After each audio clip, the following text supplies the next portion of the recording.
asigi Thouram Manipur Peoples Party ki bari muru ibe nimit Tunga sanji. Yankhidraba suba mukuk mon Pangthokhre ki nimita Leikhidraba Mafamda Leikat Pangzaba aduga Saranjali Pangzaba sing yam nungai phawi tasengna Manipur Peoples Party se aina hanba election letnaba gi hanba khongla phangwa gi aduga party amani Manipur Peoples Party se Bharat leiba regional party sing marakta ani suba khwaidagi liba adumba party amani masi ekoi manghandana lehenba mathok tai ekoi thengkhang homlak Manipur gi sarkar paidana sason tawlabani en thamjani madidi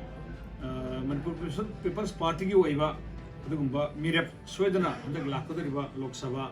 gi Leikhidraba candidate thadokani sida natna 2027 da Pangthokhre ꯑꯩꯈꯣꯏꯒꯤ ꯕꯤꯙꯥꯟ ꯁꯚꯥꯗꯁꯨ ꯑꯩꯈꯣꯏ ꯃꯇꯤꯛ ꯆꯥꯅ ꯑꯌꯥꯝꯕ ꯀꯦꯟꯗ꯭ꯔꯁꯤꯡꯗ ꯑꯩꯈꯣꯏ candidate ꯊꯥꯗꯣꯛꯀꯅꯤ ꯃꯁꯤ ꯍꯥꯏꯔꯒ ꯑꯩꯍꯥꯛ ꯂꯣꯏꯁꯤꯟꯖꯒꯦ